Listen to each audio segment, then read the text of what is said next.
Hello everyone, कैसे हो आप सभी। आई होप सो अच्छे हो गए। लास्ट क्लास में हमने कवर किया था limitation of accounting, difference between book keeping and accounting and सब फील्ड्स ऑफ अकाउंटिंग।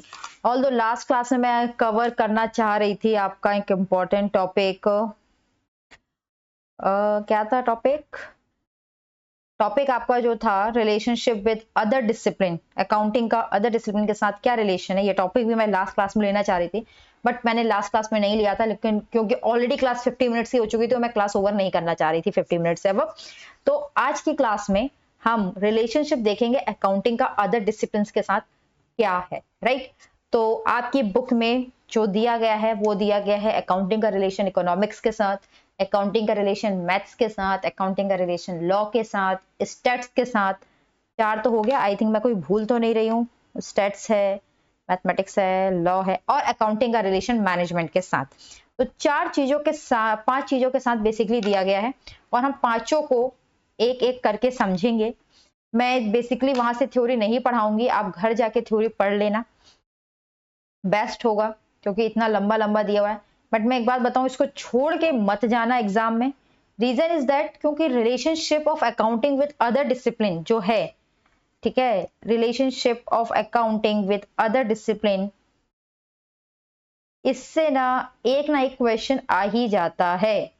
फिर ना बड़ा अखरता है कि इतना सिंपल क्वेश्चन हम कर नहीं पा रहे, ठीक है, हम कर नहीं पा रहे, तब बड़ा अखरता है। तो प्लीज एक बार पढ़ के जरूर चले जाना। डिस्काउंट नहीं है, डिसिप्लिन है, मैंने इतना ही लिख के छोड़ दिया है। किस किस के साथ आपको पढ़ना है वो पहले देख लेते हैं। देखो, हमें पढ़ना है किसके साथ? हमें पढ़ना है मैथ्स के साथ, हमें पढ़ना है इकोनॉमिक्स के साथ, हमें पढ़ना है लॉ के साथ, हमें पढ़ना है स्टैट्स के साथ और हमें साथ ही साथ पढ़ना है, अरे यार, हमें साथ ही साथ पढ़ना है मैनेजमेंट के साथ। किसके साथ? मैनेजमेंट के साथ, ठीक है, मैनेजमेंट के साथ। भाई कैसे रिलेट करता है अकाउंटिंग इन सब चीजों से, राइट। तो सबसे पहले हम पढ़ेंगे किसके साथ? मैथ्स के साथ। एक बात बताओ, अकाउंटिंग में हम क्या करते हैं? अकाउंटिंग हम में क्या करते हैं, छोड़ो, अकाउंटिंग हम क्यों करते हैं? अकाउंटिंग हम करते हैं प्रॉफिटेबिलिटी डिटरमाइन करने के लिए, ठीक है। अकाउंटिंग हम क्यों करते हैं? सब जवाब दोगे, आप सब कहोगे मैम अकाउंटिंग करते हैं प्रॉफिट निकालने के लिए। और प्रॉफिट निकालने का बेसिक फॉर्मूला क्या होता है? प्रॉफिट निकालने का बेसिक फॉर्मूला ये जो होता है वो होता है revenue, total revenue minus expense, होता है कि नहीं? ठीक है, एक बात बताओ, आपका जो अकाउंटिंग है वो किस पे बेस्ड है? डुअल एस्पेक्ट्स पे बेस्ड है ना, है ना। डुअल एस्पेक्ट्स जिसको अपन क्या बोलते हैं? डबल अकाउंटिंग सिस्टम बोला जाता है ना, डबल अकाउंटिंग सिस्टम, जिसको हम मैथमेटिकल फॉर्म में कैसे लिखते हैं? जिसको हम मैथमेटिकल फॉर्म में कैसे लिखते हैं? हम लिखते हैं क्या? Asset equal liability plus capital, right. मैं कहूं 100 रुपए का असेट है, 80 रुपए की लाइबिलिटी है, कैपिटल निकालो, आप लोग आसानी से निकाल दोगे, 20 कैपिटल आएगा। करते हो कि नहीं? आप मुझे एक जवाब दो, आपने यहां पे किसका यूज किया? आपने यहां पे किसका यूज किया? यहां पे आपने मैथ्स का यूज किया। आपने यहां पे किसका यूज किया? आपने यहां पर भी मैथ्स का यूज किया किया। तो भाई अकाउंटिंग आप बिना मैथ्स के कर ही नहीं सकते। आप अकाउंटिंग बिना मैथ्स के कर ही नहीं सकते। कर सकते हो क्या? प्रॉफिट बिना मैथमेटिकल ऑपरेशन जो होता है कि सब्ट्रैक्शन कहलाते हैं, उसको बिना यूज करे निकाल सकते हो? नहीं निकाल सकते। अकाउंटिंग डबल अकाउंट जो डबल डुअल एस्पेक्ट्स पे जो बेस्ड है, जो कहती है asset equal liability plus capital, क्या वहां भी आपने मैथ्स का यूज नहीं किया? किया। तो भैया अकाउंटिंग और मैथ्स साथ साथ चलते हैं। अकाउंटिंग करने के लिए आपको मैथ्स की रिक्वायरमेंट होती है, आपको मैथ्स आना ही चाहिए। अगर आपको मैथ्स नहीं आती, आप अकाउंट्स नहीं करते। क्या क्या आना चाहिए मैथ्स में?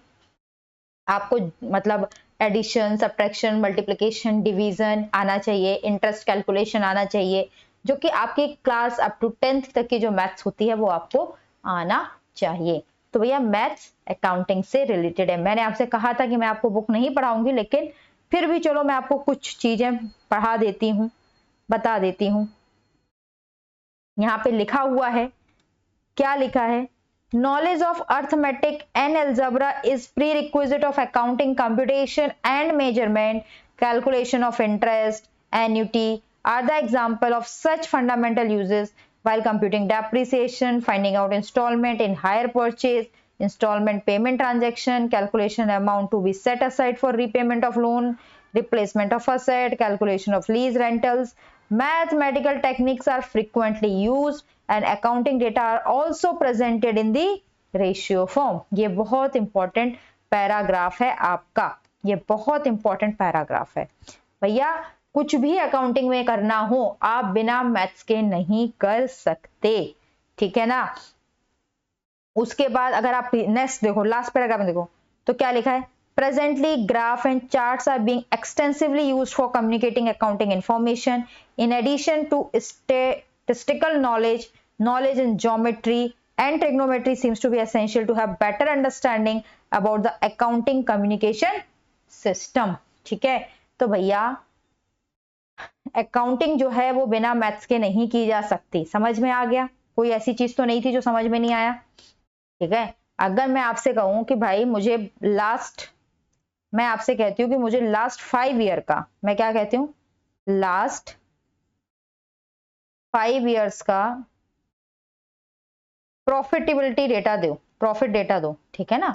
तो दो तरीके हैं, या तो आप क्या करोगे, आप सीधा लिख दो ईयर 1 2 3 4 5 और उनका प्रॉफिट। एक तरीका ये है देने का, लेकिन आजकल ऐसे रिपोर्ट्स नहीं बनाई जाती, ऐसे थ्योरी में नहीं लिखा जाता, बाकायदा उसे ग्राफ में प्रेजेंट किया जाता है। भाई ऐसे हैं पिछले 5 साल के प्रॉफिट, क्योंकि ग्राफ में ना आपको ज्यादा क्लैरिटी मिलती है। क्या होता है? ज्यादा क्लैरिटी मिलती है। तो ग्राफ्स वगैरह भी अकाउंटिंग में फ्रिक्वेंटली यूज किए जाते हैं, ठीक है। अकाउंटिंग में आप रेशियो एनालिसिस भी पढ़ते हो, है ना। अकाउंटिंग में आप पढ़ते हो, रेशियो एनालिसिस भी पढ़ते हो, है ना। पढ़ते हो कि नहीं पढ़ते हो? ये भी किसका पार्ट है? ये भी मैथ्स का पार्ट है। यानी कि अकाउंटिंग में मैथ्स आना प्री रिक्विजिट है। बिना मैथ्स के अकाउंटिंग नहीं की जा सकती, राइट। समझ में आ गया? ज्यादा कुछ समझाने के लिए इसमें डीपली इतना था नहीं, मैंने आपको बता दिया। अगला बात आता है भैया कि इकोनॉमिक्स से कैसे रिलेटेड है, ठीक है। इकोनॉमिक्स से अकाउंट कैसे रिलेटेड है? देखो आप अभी सीए फाउंडेशन की तैयारी कर रहे हो, मैं ये मान के चलूँ आपने इकोनॉमिक्स पढ़ा होगा, नहीं पढ़ा होगा 11th 12th में पढ़ा होगा। अगर कोई ऐसे हैं जिन्होंने 11th 12th में भी नहीं पढ़ा, तो उनके लिए मैं बहुत सिंपल लैंग्वेज में बता रही हूँ। इकोनॉमिक्स क्या है? इकोनॉमिक्स है allocation of scarce resources to fulfill desire क्या हो? to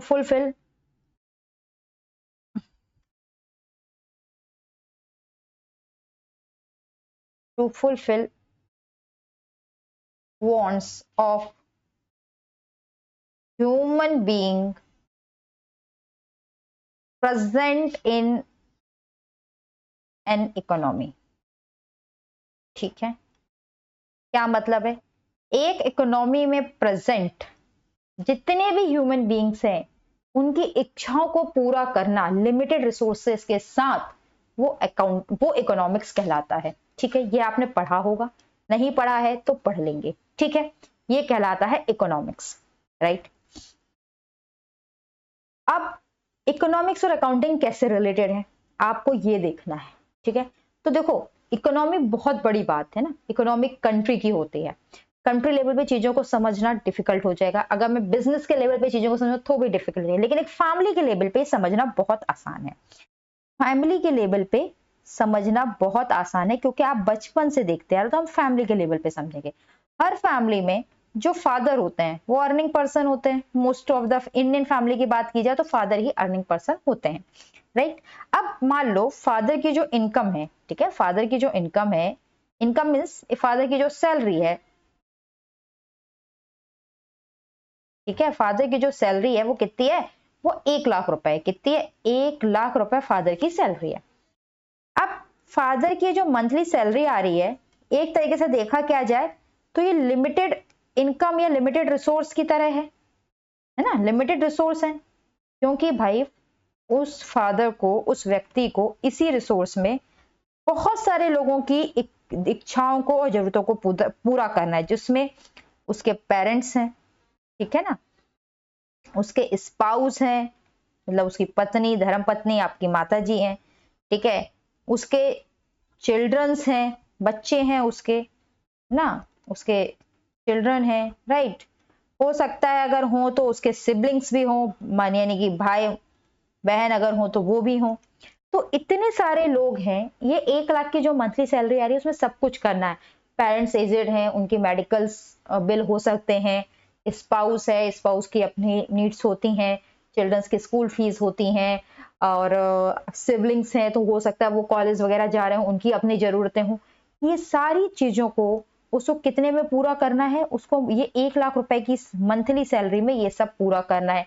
इसी में उसे घर का राशन लाना है, इसी में इलेक्ट्रिसिटी बिल देना है, इसी में अगर रेंटेड घर पे रह रहा है तो उसका रेंट देना है, इसी में न्यूज़पेपर का बिल देना, मतलब दुनिया जहान के सारे खर्चे करने के लिए उसके पास ये लिमिटेड रिसोर्स 1 लाख रुपए है। इसके अलावा बच्चों की जिद है तो उनको बर्थडे पार्टी देना है, बच्चों को शॉपिंग कराना है, मतलब दुनिया जहान की सारी चीजें किसमें, 1 लाख रुपए में। ये क्या है, लिमिटेड रिसोर्सेस है।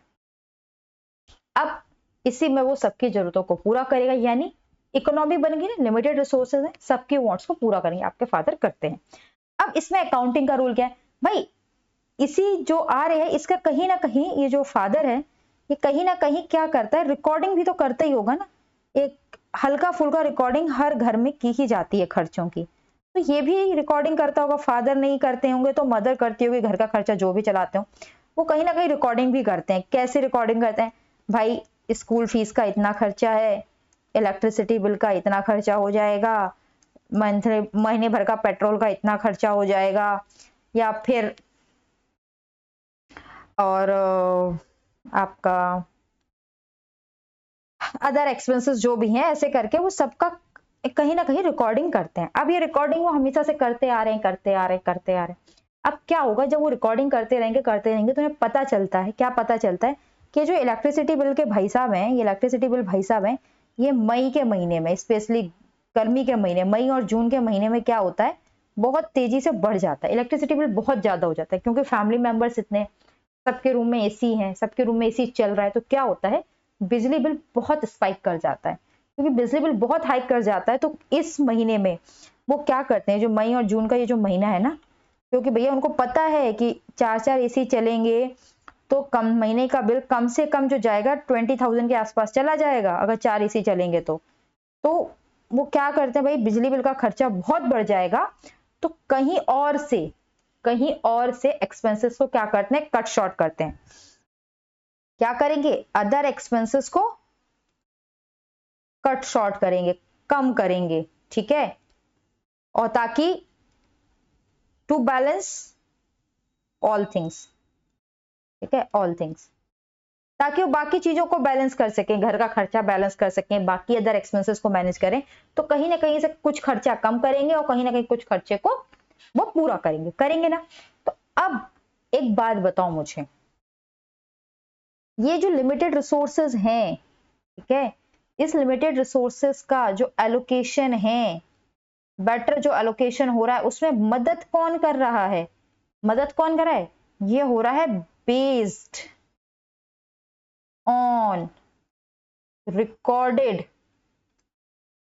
डेटा, है ना, रिकॉर्डेड डेटा है जो कि ये बता रहा है कि मई जून में इलेक्ट्रिसिटी के बिल का खर्चा बढ़ जाता है, तो हमें अपने एलोकेशन में चेंजेस करने पड़ेंगे ताकि हम सभी की जरूरतों को पूरा कर सकें।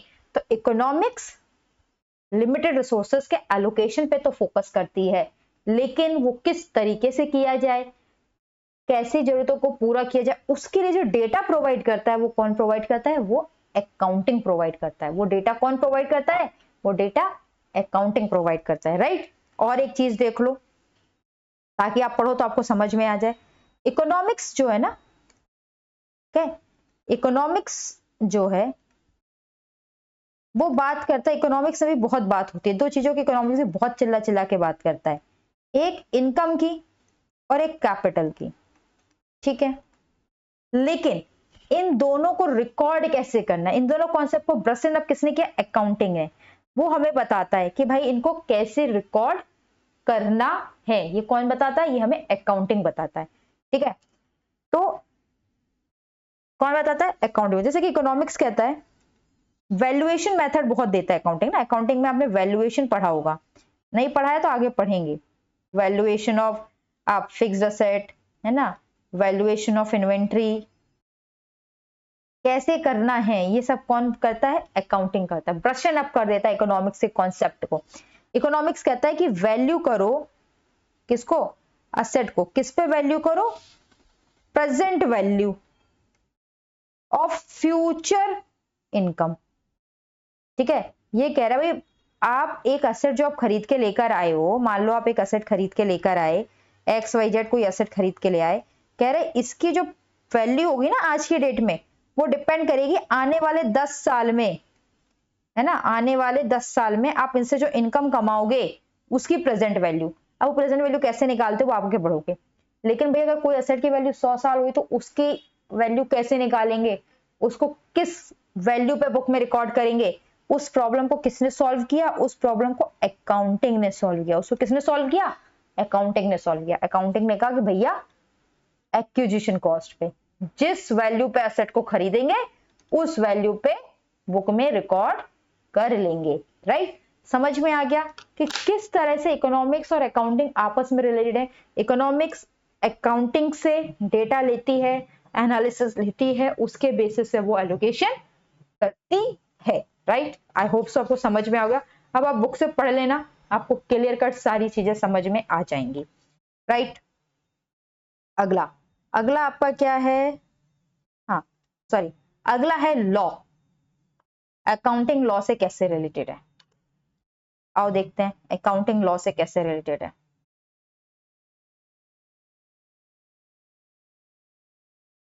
अकाउंटिंग लॉ से कैसे रिलेटेड है, एक बात बताओ, अगर आप पार्टनरशिप फर्म बना रहे हो, ठीक है, पार्टनरशिप फर्म बना रहे हो, आप LLP बना रहे हो, आप कंपनी के रूप में बिजनेस कर रहे हो, आप किसी और फॉर्मेट में बिजनेस कर रहे हो, ठीक है, आप किसी और फॉर्मेट में बिजनेस कर रहे हो, ठीक है। Partnership firm,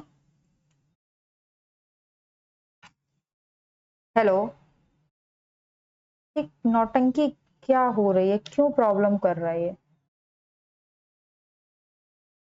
hello.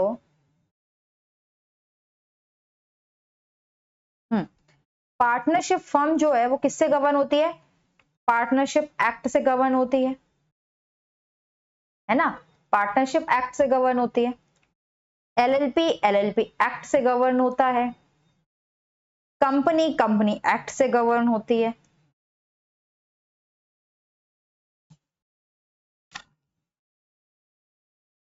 कनेक्शन चला गया, कैसे चला गया भाई, नो इंटरनेट कनेक्टेड,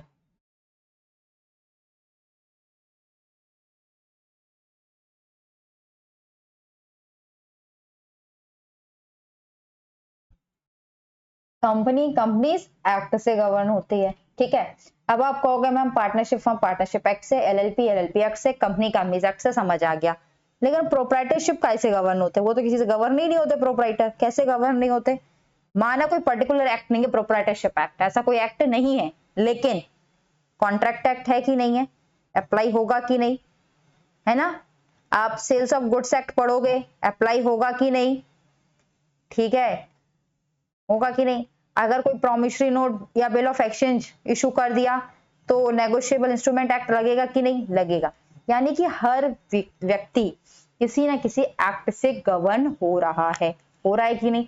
अकाउंटिंग के बारे में पार्टनरशिप फर्म अपनी बातें कहता है कम, ठीक है। उसी तरह जो अकाउंटिंग है ना, अकाउंटिंग है वो भी लॉ से गवर्न होती है, ठीक है ना। अकाउंटिंग भी लॉ से गवर्न होती है। जैसे कि कंपनीज एक्ट के केस में, कंपनी के केस में आप अकाउंटिंग कैसे करते हो, अकाउंटिंग कैसे करते हो, अकाउंटिंग करते हो एज पर कंपनीज एक्ट, है ना। कंपनीज एक्ट के अकॉर्डिंग आपकी अकाउंटिंग होती है कि नहीं होती है ना। कंपनीज एक्ट के अकॉर्डिंग अकाउंटिंग करते हैं। फाइनेंशियल स्टेटमेंट, उसकी profit and loss and balance sheet कैसे बनाते हो, जैसा कि कंपनीज एक्ट में लिखा हुआ है वैसा बनाते हो कि नहीं। तो भैया अकाउंटिंग भी लॉ से बहुत ज्यादा गवर्न होती है। आओ देखें क्या लिखा है।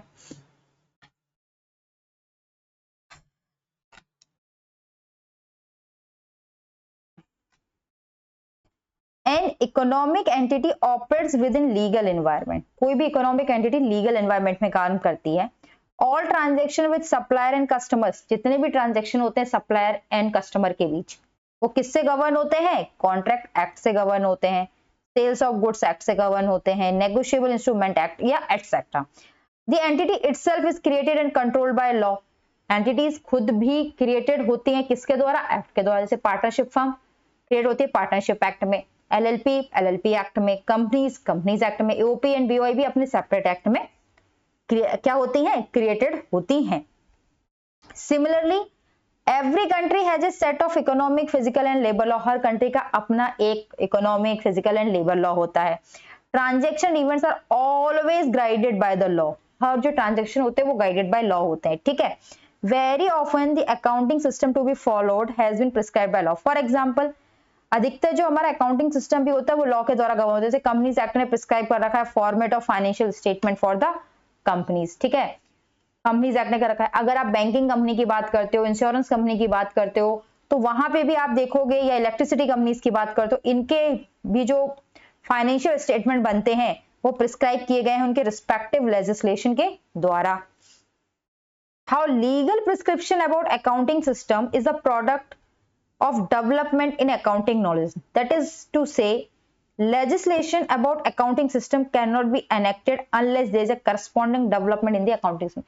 However accounting कैसे करनी, इसके लिए कोई स्पेशल लॉ या एक्ट नहीं है कि अकाउंटिंग इस एक्ट के थ्रू करनी है उसके, बट डिफरेंट जो आपकी एंटिटीज होती हैं, different type of economic entities होती हैं, उनको गवर्न करने के लिए अलग अलग लॉ होते हैं जिसको आपको अकाउंट में कंप्लाई करना पड़ता है, अकाउंटिंग करते वक्त कंप्लाई करना पड़ता है। फॉर एग्जांपल आप किसी व्यक्ति को सैलरी दे रहे हो, ठीक है, अगर उसकी सैलरी सर्टेन लिमिट से कम है तो उस पर आपको ईएसआई डिडक्ट करना होगा। तो जब आप अकाउंटिंग करोगे तो जो आपने ईएसआई डिडक्ट किया होगा आप उसकी भी अकाउंटिंग करोगे। अगर लॉ कहता है कि नहीं आपको एम्प्लॉयज का पीएफ डिडक्ट करना है तो आप एम्प्लॉय का पीएफ डिडक्ट कर रहे हो तो आप उसकी अकाउंटिंग करोगे। तो इस तरीके से अकाउंटिंग क्या है, लॉ से रिलेट करती है या रिलेटेड होती है, ठीक है। चलिए समझ में आ गया। अब आते हैं लॉ के बाद अगला हमारा टॉपिक आता है वो है स्टेटिस्टिक्स।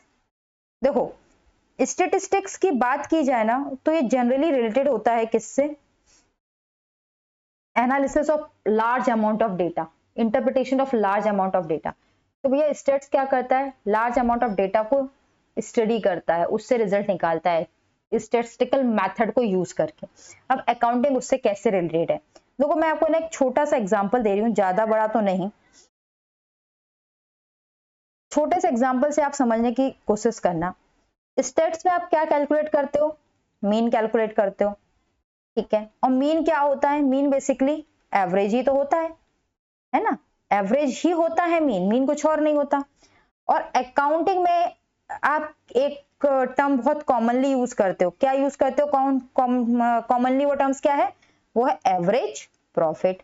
करते हो कि नहीं करते हो, एवरेज प्रॉफिट बहुत कॉमनली यूज करते हो ना। स्टेट्स में आप मीन निकालते हो, वो क्या होता है, वो एवरेज होता है। और अकाउंटिंग में भी आप क्या करते हो, एवरेज प्रॉफिट निकालते हो। एवरेज प्रॉफिट क्या है, अगर मान लो 3 साल का प्रॉफिट है ना, मैं पूछूं कंपनी का प्रॉफिट कितना हो रहा है ईयर 1 2 3, यहाँ पे 10 है, यहाँ पे 12 है, यहाँ पे 8 है। आपने कहा टोटल 30 डिवाइड बाय 3, यानी 10 लाख पर ईयर प्रॉफिट हो रहा है। मैं आपसे पूछूं कंपनी की प्रॉफिटेबिलिटी कैसी है, कंपनी का प्रॉफिट कितना हो रहा है, आप क्या कहोगे, ये कहोगे पहले साल में 10 कमाया था मैडम, दूसरे साल में 12 कमाया, फिर तीसरे साल में 8 ही लाख कमा पाए, ऐसा बोलोगे नहीं। आप क्या बोलोगे, ऑन एन एवरेज 10 लाख हर साल कंपनी कमा रही है, राइट। तो ये एवरेज का कॉन्सेप्ट स्टेट्स में भी यूज हो रहा है। उसके अलावा ये तो एक छोटा सा एग्जांपल था, अगर लार्ज अमाउंट ऑफ डेटा आ जाए ना, लार्ज अमाउंट ऑफ डेटा, मैं आपसे कहूँ पिछले 50 साल के डेटा का एनालिसिस करके मुझे कोई रिजल्ट निकाल के दो, तब आपको किसकी जरूरत पड़ती है, तब आपको स्टेट्स की जरूरत पड़ती है, स्टैटिस्टिकल मेथड की जरूरत पड़ती है, ताकि आप सही तरीके से रिजल्ट को डिराइव कर सको। ठीक है, ये हो गया आपका स्टेट्स, ज्यादा कुछ नहीं है इसमें भी। आओ एक बार पढ़ लेते हैं बुक से, वैसे तो मेरा मूड था नहीं, खैर कोई बात नहीं। चलो क्या लिखा है,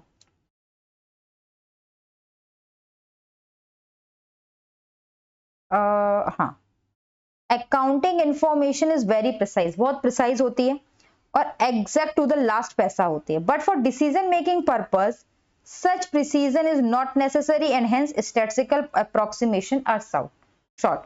अकाउंटिंग में जैसे कि मैंने आपसे पूछा कि आपकी प्रॉफिटेबिलिटी कितनी है, तो आपने लास्ट ईयर का एवरेज निकाल के मुझे बताया अराउंड 10 लाख है। आपने मुझे प्रिसाइजली नहीं बताया कि पहले साल का इतना था, दूसरे साल का इतना था, तीसरे साल का इतना था।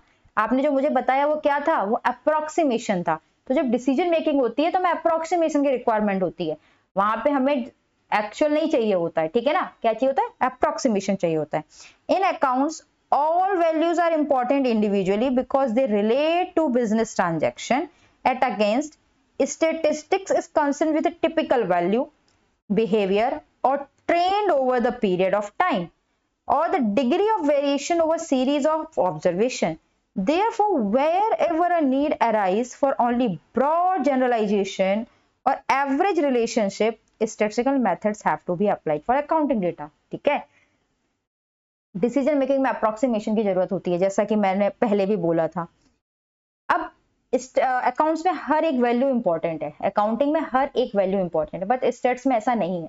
हमें एक ट्रेंड देखना होता है कि भाई प्रॉफिटेबिलिटी घट रही है, प्रॉफिटेबिलिटी बढ़ रही है, सेल्स घट रही हैं या सेल्स बढ़ रही हैं, या सेल स्टेट्स हैं, मतलब बिल्कुल स्टैटिक हैं, एक ही जैसी है, ज्यादा फ्लक्चुएशन नहीं है। तो ये सारी चीजें देखने में, निकालने में हमारी मदद कौन करता है, हमारी मदद स्टेट्स करता है ना, स्टेटिस्टिक्स बोलने में बड़ा डिफिकल्ट लगता है। Further in accountancy classification of asset as well as head of income and expenditure has been done as per the needs of financial recording to a certain financial result of various operation. Other types of classification like geographical and historical ones and ad hoc classification are done depending on the purpose to make classification meaning. Accounting records generally take short term view of events and are confined of year while, ठीक है देखो ये important है, accounting record generally take short term view, accounting हम करते हैं for a period. लेकिन मैंने अभी क्या बोला, स्टेट्स का आपको 50 साल के डेटा से एनालिसिस करके निकालना है। अब 50 इयर्स का डेटा निकालना है, अगर एनालाइज करना है तो आप अकाउंटिंग पे नहीं कर पाओगे, उसके लिए आपको स्टेट्स का यूज करना पड़ेगा। तो स्टेट्स हमेशा क्या करता है, more useful if a longer view, अगर आपको लॉन्गर लंबे पीरियड के लिए अगर देखना है तो आप वहां पे स्टेट्स का यूज करते हो।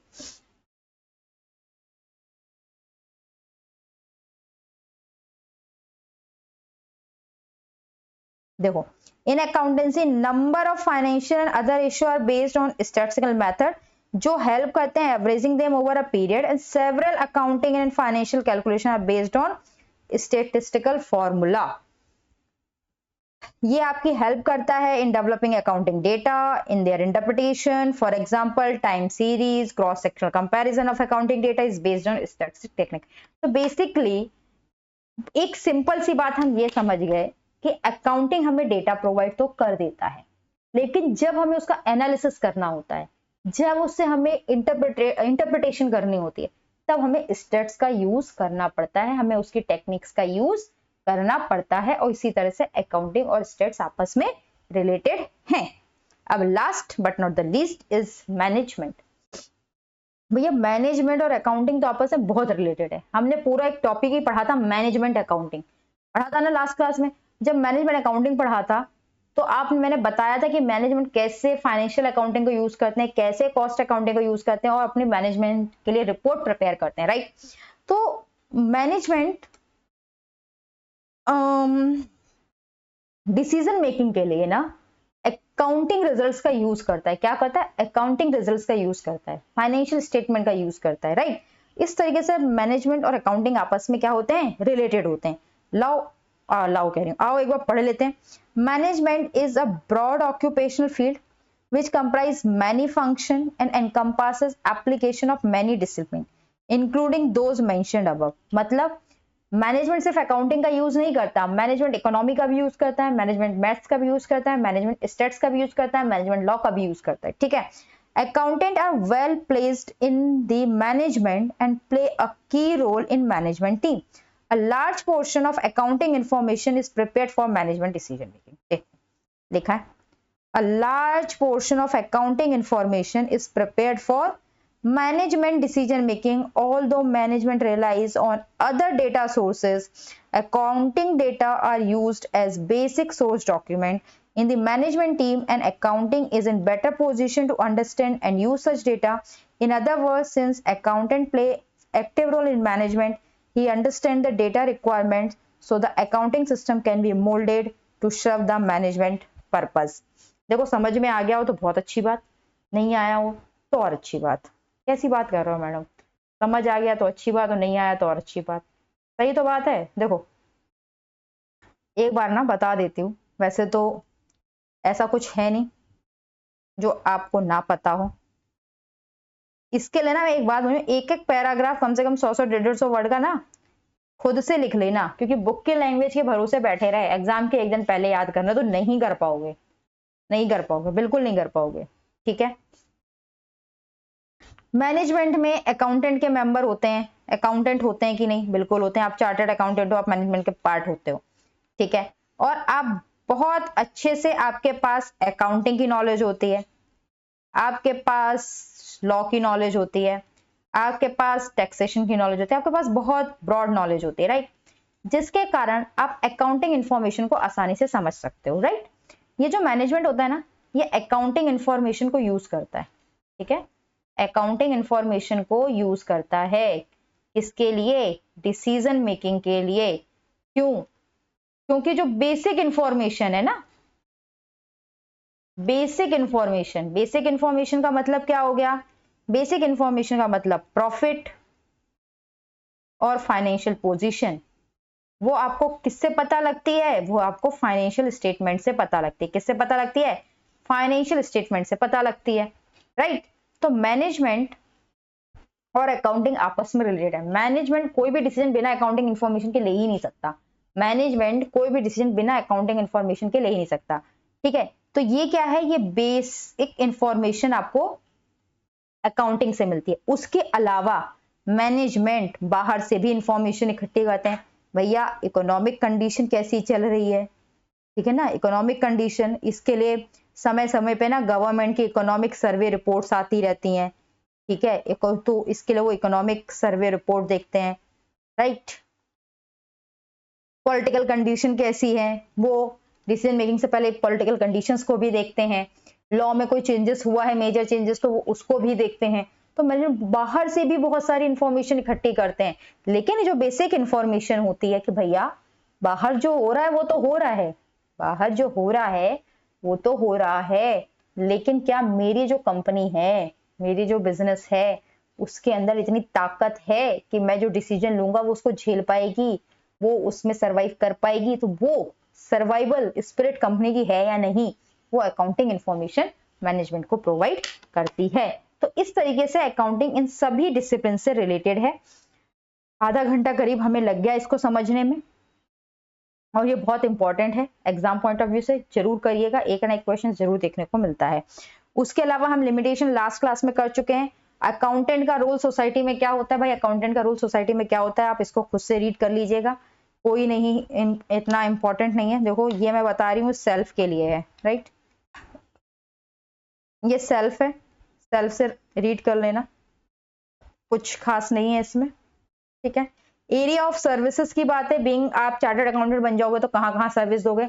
आप अकाउंटिंग की फील्ड में सर्विस दे सकते हो, ठीक है, आप अकाउंटिंग सर्विसेज प्रोवाइड कर सकते हो, आप टैक्सेशन की सर्विसेज प्रोवाइड कर सकते हो, आप ऑडिट की सर्विस प्रोवाइड कर सकते हो। जब ऑडिट पढ़ोगे तो आपको पता चलेगा कि ऑडिट भी कई तरीके के होते हैं। स्टैट्यूटरी ऑडिट की सर्विस भी प्रोवाइड दे सकते हो, इंटरनल ऑडिट की भी सर्विसेज दे सकते हो, ठीक है, मैनेजमेंट की सर्विसेज दे सकते हो, फाइनेंशियल एडवाइस प्रोवाइड कर सकते हो। तो ये जो सारी चीजें है ना, just read it at once, इसमें कुछ भी ऐसा नहीं है कि जिसको मैं आपको समझाऊं, ठीक है। मैं ज्यादा आपको नहीं पता हो तो बता देती हूँ। स्टैट्यूटरी ऑडिट क्या होता है, जो रिक्वायर्ड बाय लॉ होता है। इंटरनल ऑडिट जो होता है वो मैनेजमेंट चाहे तो खुद से भी करवा सकती है, ताकि उसकी इंटरनल फंक्शनिंग अच्छे से रहे, किसी तरह का कोई भी लॉस उसे ना हो, फाइनेंशियल सेफगार्डिंग बनी रहे, ठीक है, उसके लिए किया जाता है इंटरनल ऑडिट। तो ये आप सब पढ़ लेना, इंटरनल ऑडिट, स्टैट्स ऑडिट पढ़ोगे समझ जाए। कुछ नहीं आएगा जस्ट कमेंट सेक्शन में आपको उसका जवाब मिल जाएगा। तो इसके साथ ही चैप्टर हुआ complete. I will make a separate video for true false and MCQ, so that exam से पहले अगर आप रिवाइज करना चाहें तो आपको सारे वीडियोस अलग से दिख जाए, आपको वीडियो के बीच जा जाकर खोजना ना पड़ेगी किस वीडियो में क्या कवर है। ऑल्दो मैं इसमें करवा सकती थी कवर, बट मैं चाहूंगी कि सेपरेट वीडियोस रहे हर एमसीक्यूज एंड इसके। तो इस क्लास को करते हैं खत्म यही, आज की क्लास ओवर। इसके साथ ही चैप्टर भी हुआ खत्म।